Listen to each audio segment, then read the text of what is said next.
era feita por pessoas vocacionadas, né? Parece que ao longo dos últimos anos, claro, não são todos os médicos, evidentemente, mas uma boa parcela parece que procura a profissão por outras razões que não o compromisso com a vida, que é esse compromisso principal que o médico deve ter, né? Quando faz o juramento.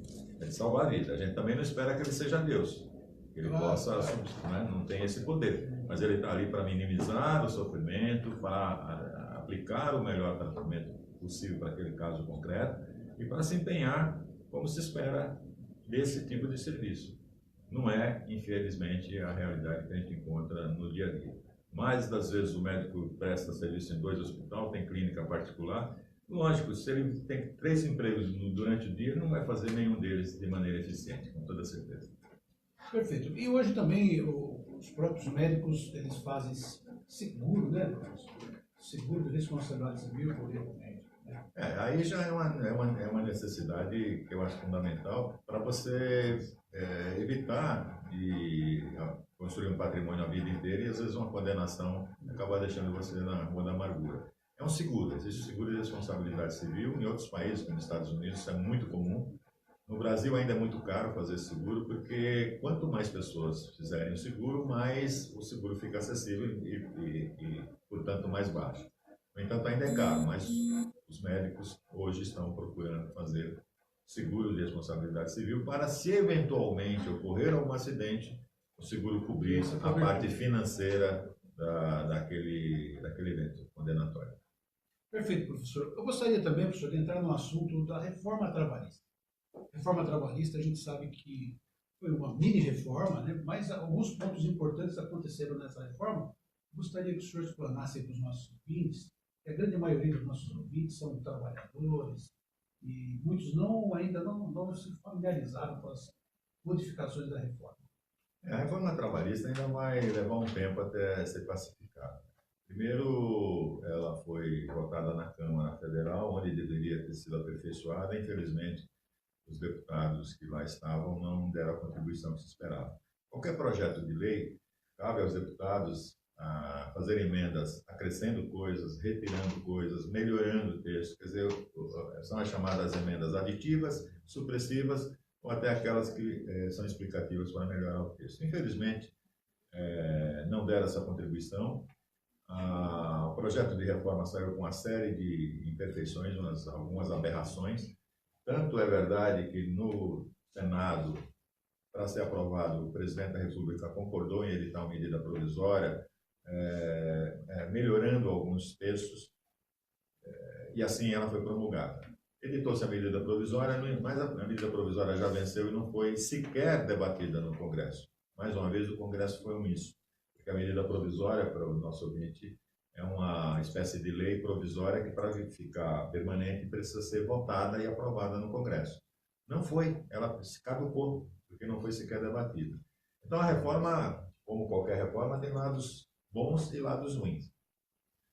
Por exemplo, eu, e acho que o senhor também, ao longo da nossa vida de trabalho, muitas vezes eu vendi férias. Aliás, acho que no primeiro emprego que eu tive, quando eu estava para sair a primeira férias, chegaram do departamento pessoal, me chamaram e falaram: escuta, você quer tirar a férias dos 30 dias, quer vender 10 dias, como é que é? Pode, eu nem sabia o que era, pode.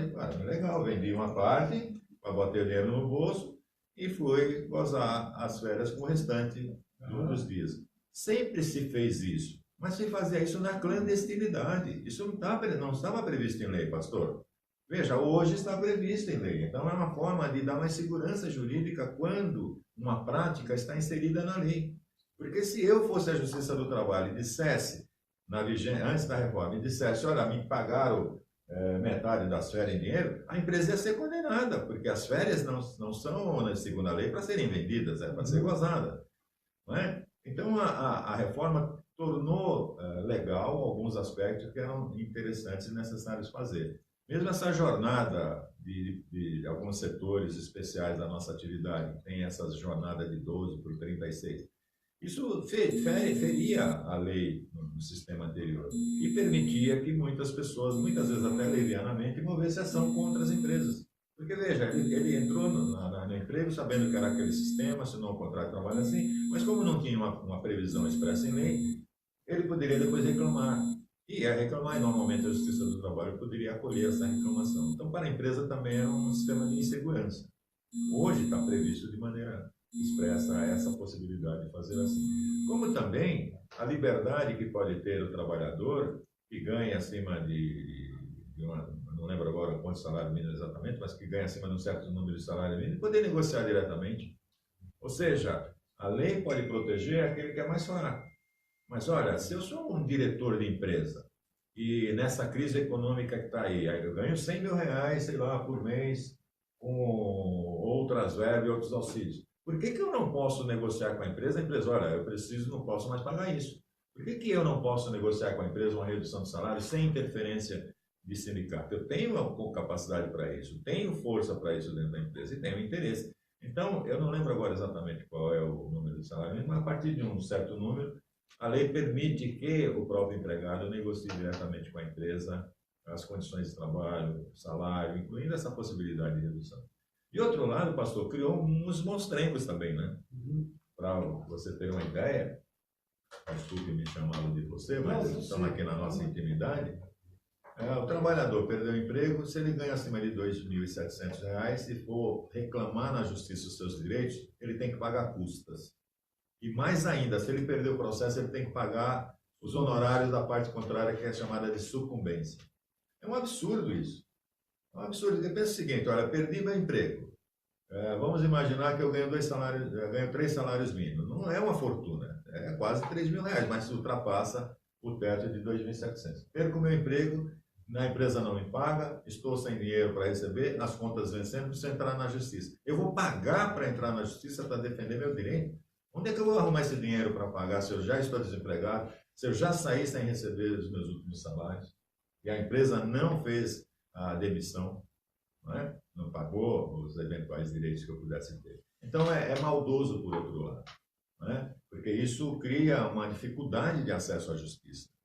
O pessoal tem falado, a imprensa tem noticiado que o número de processos caiu, os processos na Justiça do Trabalho.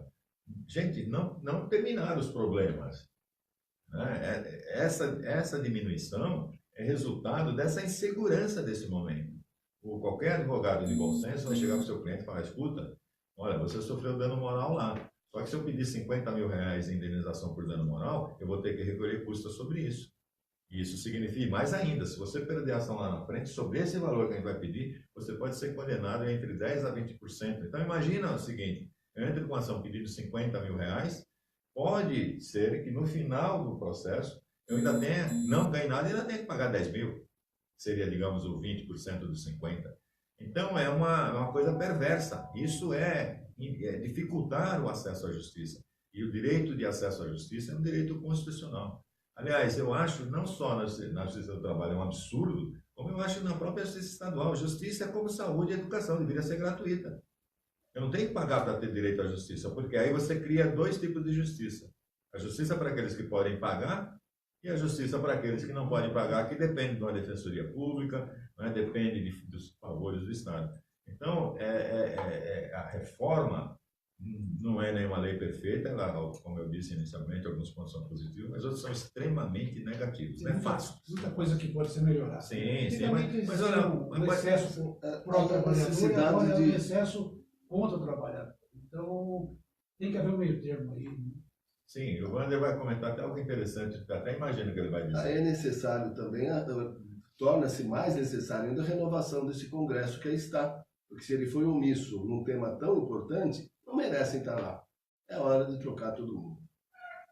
É verdade, nós passamos aí um longo tempo aí com o Partido dos Trabalhadores no poder. Poderia ter feito uma reforma muito boa pró-trabalhador, não fez e agora fica esse problema aí para as próximas legislaturas. Mas eu acredito que o próximo Congresso deve tomar uma atitude melhor. Então, esperemos que o próximo Congresso, porque qualquer deputado individualmente, ou qualquer senador, qualquer deputado federal, qualquer senador individualmente, pode fazer propostas de melhoria na lei. Pode apresentar projetos para alterar um artigo, para alterar um capítulo inteiro, para alterar até a lei inteira. Então, esperemos que o próximo Congresso tenha sensibilidade para a melhorar o texto da reforma e deixá-la mais adequada à realidade do Brasil atualmente. O que a reforma precisava ser feita, porque nós tínhamos uma lei de 1943 e qualquer lei, assim como as pessoas, elas também envelhecem. E elas precisam ser adequadas à realidade do momento. A sociedade muda. Agora, não precisava ser uma mudança que trouxesse aí tantos problemas, né, para o trabalhador, como essa reforma acabou trazendo. Mas muito bem, agora queremos falar um pouquinho do homem Neemias Melo, né? Do ser humano Neemias Melo, do pai de família Neemias Melo. Gostaria que o senhor falasse um pouquinho da sua vida pessoal. Bom, sei lá, como é que a gente fala da vida pessoal, né? Se apresenta aí, olha, eu tenho quatro filhos, tenho 4 netos. Hoje, por sinal, eu tive o prazer de almoçar com meus netinhos. São maravilhosos. E isso é uma coisa assim que faz a gente sentir que já cumpriu uma tarefa grande tendo passado pela terra, né? Sou pernambucano de origem. Quando vim para São Paulo, fui morar primeiro na cidade de Ademar. Você imagina o que era a cidade de Ademar, pastor? Há 50 anos atrás, né? 50, ele falou 50. Eu não lembro. Ele falou que era 50. Há 50 anos atrás, você imagina. Só tinha a UPC asfaltadas, 2 mãozinhas, uma para lá, outra para cá, e todas as ruas de barro, uma dificuldade imensa.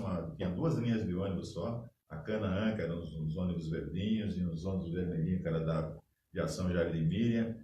Cara, amassei muito barro ali naquela região. Já morei também no Jardim Comercial, que é aqui perto do Capão Redondo. Conheço bem a nossa região, sou quase um filho aqui da Zona Sul. Por adoção, sim, né? Por adoção. Está mais aqui do que... Depois, talvez até em função dessa minha atividade aqui na região toda, eu fui agraciado com o título de cidadão paulistano em 2010, como reconhecimento aí da atuação que a gente teve, porque mesmo sem mandato, né, sem concorrer a cargo eletivo, nós tivemos um papel muito grande aqui na região. Muitos loteamentos clandestinos a gente ajudou a regularizar, muitas entidades de bairro nós ajudamos a se organizar, elaboramos estatutos, não é?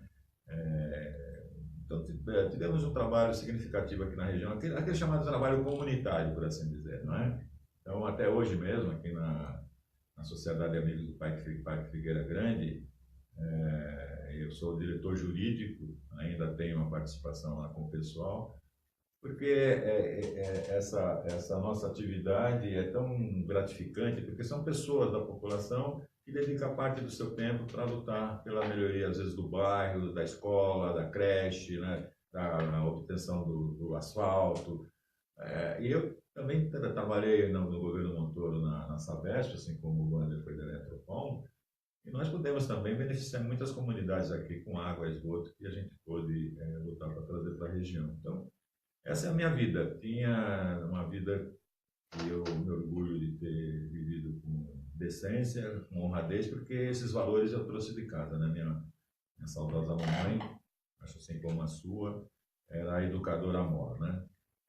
No dia que eu chegasse em casa com alguma coisa que eu não tivesse uma explicação razoável porque aquela coisa estava comigo, já sabia o que ia acontecer, né? Apanhar e voltar e entregar a quem de direito aquela coisa. Então, essa educação, essa coisa do caráter, da decência, do respeito, da hombridade, né, da dignidade, isso são valores, né, que a gente traz do berço, e eu procurei transmitir isso para os meus filhos. Acredito que eles absorveram bem, que são 4 crianças já tão crescidas, educadas, e eu mergulho de todos eles.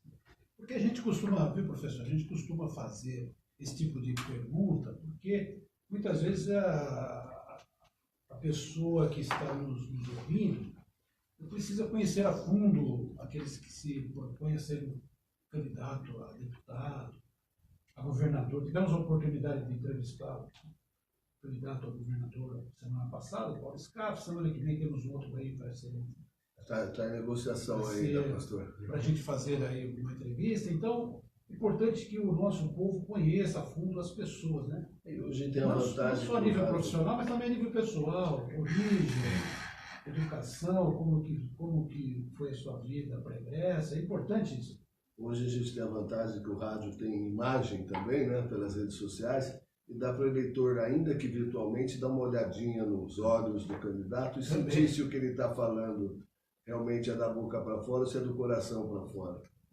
É verdade. E olha, muitas pessoas que poderiam, assim como o senhor, poderia simplesmente fechar os olhos para tudo isso, eu já fiz a minha parte, acabou, mas o senhor está se dispondo aí ainda a dar uma colaboração a toda a nossa população, o nosso povo, né? Porque eu costumo dizer que eu amo o Brasil, não abro mão do Brasil. Eu creio também. Não, eu adoro viajar, mas jamais pensei em mudar de lugar, jamais. Eu não consigo entender como é que as pessoas vão para outro país felizes. Eu não consigo entender, cara. Eu fico 15, 20 dias fora, eu quero voltar para o meu país, quero voltar para minha terra.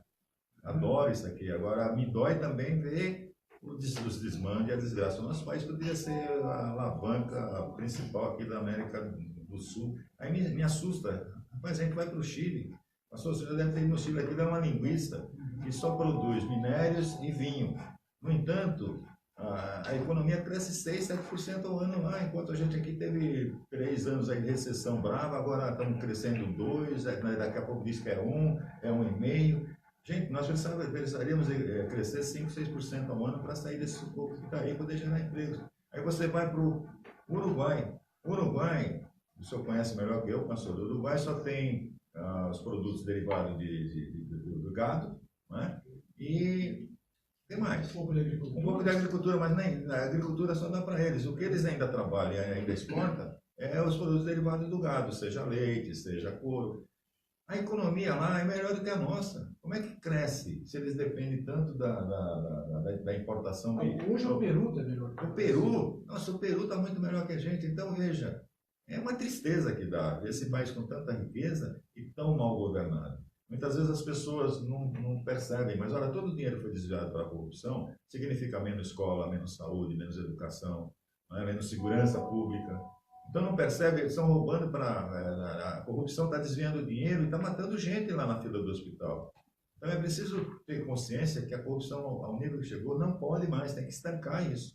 Estancar isso é não reeleger esses bandidos que estão aí. Outro dia me falaram, mas o que você acha do Renan Calheiros? Bandido, não tinha que estar no Senado, tinha que estar atrás das grades. Assim como o Jucá, assim como outros. Não tem bandidos amigos, bandido é bandido. Gostei, não perdoa nem bandido do seu partido. Aliás, o primeiro que a gente tem que pôr para fora é o do próprio partido. Gostei do exemplo. Não podemos ter bandido de estimação. É isso. Então, todos que devem têm que pagar pelo que fez e fim de conversa.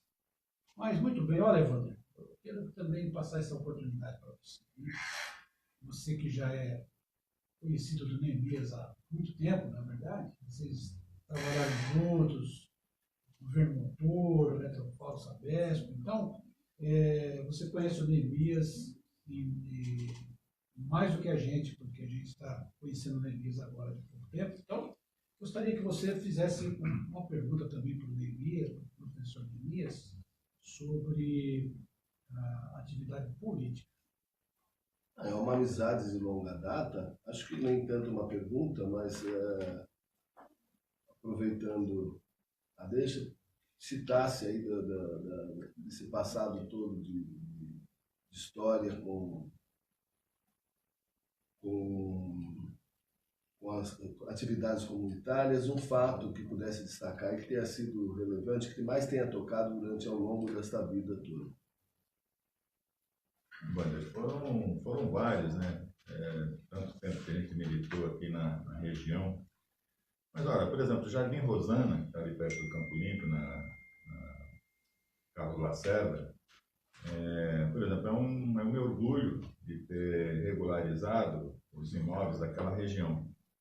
Que as pessoas tinham ali seu imóvel, compraram em algum momento lá atrás, porque o loteador, na época, fez o loteamento, mas não providenciou a regularização. Então, você tem um imóvel e não tem a escritura.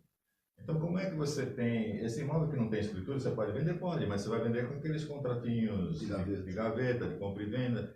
E o fato de não ter escritura também não dá segurança, porque se você falece, como é que transfere isso? Então, olha só, saber que aquela população tem hoje um documento na mão, dizer, por essa aqui é o meu barraco, mas é meu, é minha casa, mas é minha, eu tenho aqui um documento, a escritura, isso enche a gente de orgulho e de prazer, entendeu? Por ter esse sentido útil para uma comunidade. Então, são pequenas coisas assim que parece pequena, eu acho que é pequena dentro desse universo todo. Mas para aquelas pessoas é determinante, não é, pastor? Pô, sem Não é? dúvida. Ou então você pegar assim, pudemos fazer quando estávamos na Sabesp, uma das coisas mais marcantes que eu fiz quando estava na Sabesp foi criar um plano de carreira. Primeira vez na história da administração pública, pastor, foi criar um plano de carreira.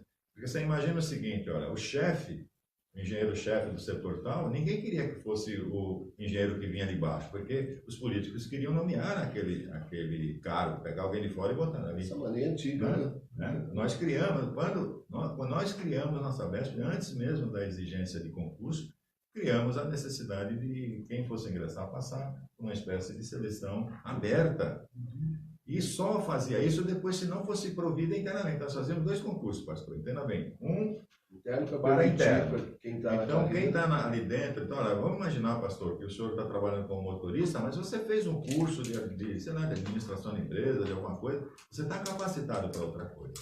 Pelo sistema que estava lá, jamais você subia, porque aquele cargo acima, o deputado ou político de plantão queria nomear, então era chamado de cargo de livre nomeação. Nós quebramos com isso. Primeiro, você absorve o público interno. Então, abre um concurso interno, todo mundo se habilita. Claro que você escolhia, tem que ver as pessoas com habilitação para aquilo. Não preencheu, aí você abre externamente. Não preencheu, agora você faz um concurso geral. Você não imagina, pastor, que briga que eu tive que enfrentar naquele período. Só que estava legitimado por um governador que queria que fosse democratizado todo o sistema público, homem seríssimo, de uma conduta inquestionável, que era o André Franco Montoro, e por uma gestão na Sabesp que também se empenhava para fazer isso. Então, nós conseguimos, hoje eu encontro às vezes, olha, o cara virou motorista, ele era ajudante, ser motorista para ele já era galgar um patamar, um salário, sei lá, 2 vezes melhor. Mas olha, se eu não tivesse feito aquilo, talvez ele nunca tivesse essa chance. Então, e aí a gente faz isso impessoalmente, não estava fazendo para beneficiar o Pedro, o Paulo, o João, não tem nome isso.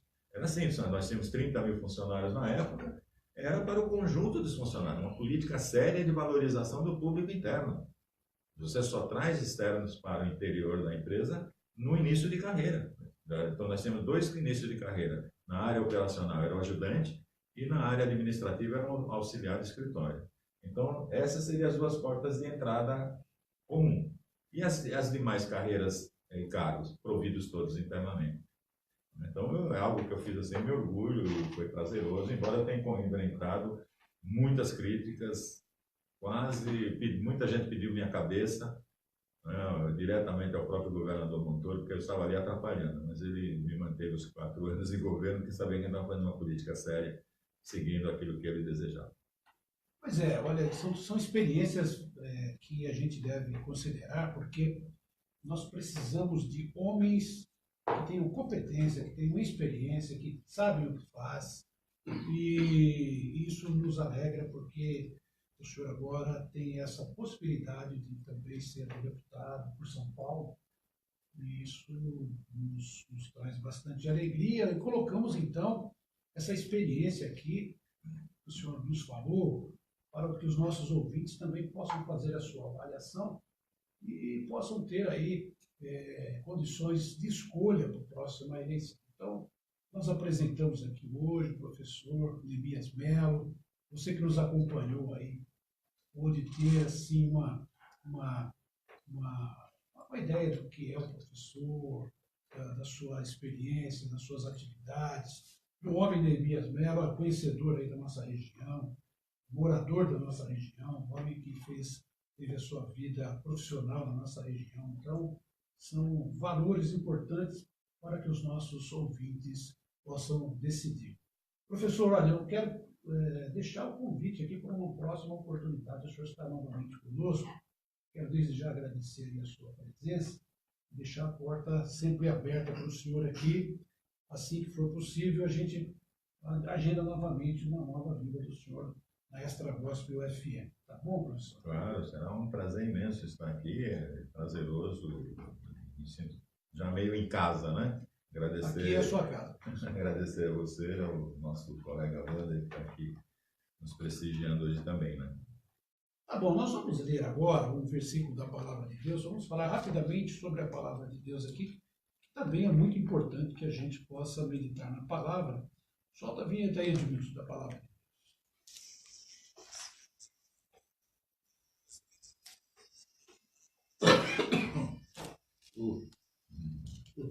Segurando aí. Uhum. Ah, voltou agora no ar. Glória a Deus. Eu quero ler contigo para a nossa meditação nesta noite, Evangelho de João, capítulo 6, que diz assim: E quando veio a tarde, os seus discípulos desceram para o mar, entrando no barco, passaram para o mar em direção a Cafarnaum, e já era escuro, e ainda Jesus não tinha chegado perto dele. O mar se levantou porque um grande vento assoprava. E tendo navegado uns 25, 30 estádios, viram Jesus andando sobre o mar e aproximando-se do barco e temeram. Porém, ele lhes disse: Sou eu, não temais. Então eles de boa mente o receberam no barco, e logo o barco chegou à terra para onde iam. Amém. Somente esse versículo para a nossa meditação nesta noite. Interessante que nós vemos a palavra de Deus, que o barco estava seguindo uma direção, mas o barco, dentro daquele barco, não estava a presença de Jesus. E quando Jesus se aproxima do barco, eles receberam Jesus de muito bom grado, porque o vento estava forte, uma tempestade se aproximava e a situação não era boa.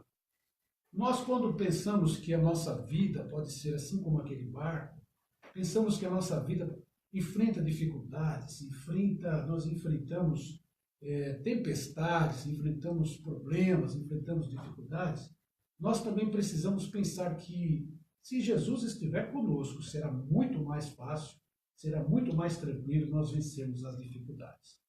Portanto, meus queridos ouvintes, você que está me ouvindo nesta noite, preste atenção no que Jesus Cristo pode fazer na sua vida. Primeiro, que Jesus Cristo ele veio para que nós tivéssemos vida e vida em abundância. Segundo, que Jesus Cristo veio para cumprir a promessa de Deus, para que todo aquele que nele cresce tivesse a vida eterna. Segundo, que Jesus Cristo também entregou-se naquela cruz do Calvário por nós, cumprindo assim a profecia que se encontra lá no livro de Gênesis, quando Deus fala: olha, da semente da mulher nascerá aquele que esmagará a cabeça da serpente. Então nós temos Jesus Cristo como aquele que veio para nos auxiliar, veio para nos fortalecer, veio para nos encorajar, veio para nos deixar prontos para enfrentar todas as dificuldades e não fugir das dificuldades, mas encarar as dificuldades, olhar para ela e dizer: eu vou te vencer. É este que é o nosso Jesus Cristo, aquele que nos encoraja, nos fortalece e nos dá a certeza da vitória.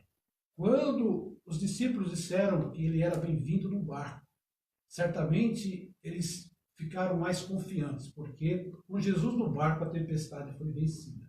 Com Jesus no barco as dificuldades se acabaram. Não que Jesus simplesmente chegasse lá e tudo seria normalizado de uma forma autônoma. Não. Com Jesus no barco, as pessoas que lá estavam se sentiram amparadas e com força para resolver o problema. É isso que nós também sentimos quando nós temos Jesus na nossa vida. Sentimos que Jesus Cristo nos fortalece, Jesus Cristo nos encoraja, Jesus Cristo nos faz mais encorajados, motivados para vencer. Então, nós precisamos deixar Jesus Cristo fazer morada em nossa vida, fazer morada em nosso coração, fazer morada em nossa vida para nós sermos vitoriosos em tudo que nos propusermos a fazer. Tá certo? Então, coloque essa palavra no do seu coração e vamos à oração desta noite.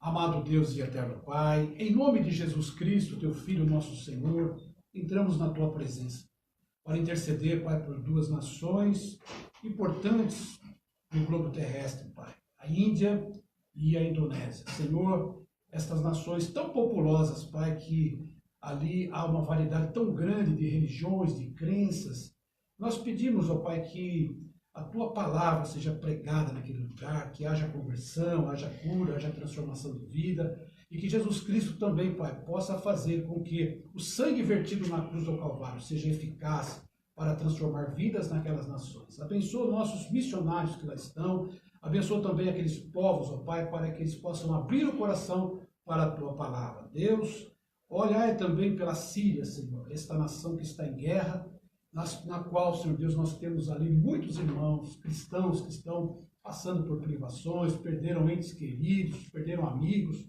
perderam suas casas, suas propriedades, mas, Senhor Deus, não perderam a fé. Então é por eles que nós intercedemos também, Pai.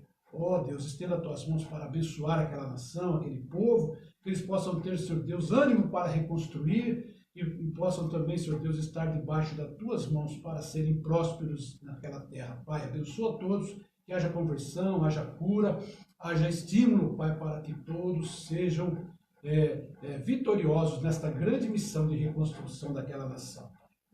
Também, Pai, pelos nossos ouvintes, nós oramos agora. Oramos por cada família, por eles representada.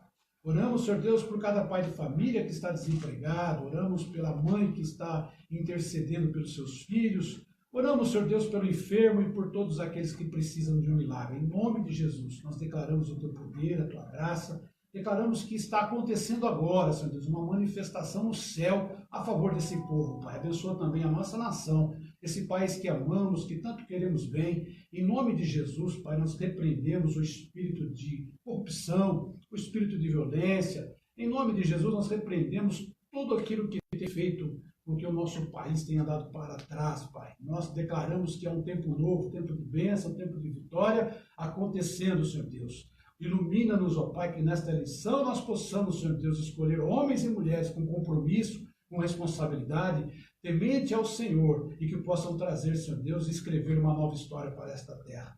Por tudo nós te agradecemos, Pai, em nome de Jesus. Amém. Muito obrigado pela tua audiência, muito obrigado por aqueles que nos acompanharam pelo aplicativo da Extra Gospel, também pelo Facebook. Muito obrigado, viu, professor Neemias Melo, pela sua presença aqui. Assim nós nos despedimos e declaramos que há um tempo novo, um tempo de vitória para todos nós. Tá bom? Boa noite, professor Neemias. Boa noite, pastor. Muito obrigado pelo carinho e espero ter contribuído de alguma forma para o debate político. Muito bem. Boa noite, Wander Simões. Uma alegria tê-lo também conosco. Boa noite, pastor Jeromel. É sempre um prazer estar aqui presente nessa emissora. Boa noite, professor Neemias, nossa equipe de sonoplastas aí, representada pelo Edmilson. Boa noite também ao apóstolo Carlos Silva, que acho que está chegando da Casa Vinde, veio nos brindar com a sua presença. Muito bem, muito obrigado a todos. Amanhã a gente volta às 22 horas. Deus te abençoe e até amanhã, se Deus quiser. E os tchauzinhos? Tchauzinho. Aquela lá também. Aquela. Ela virou.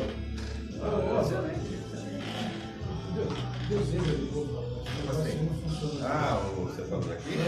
Mas o Wander filmou. Caiu a minha. Caiu, Não, eu subi, caiu. Acho que deve ter sido talvez a conexão aqui da. Meu Deus do céu. Mas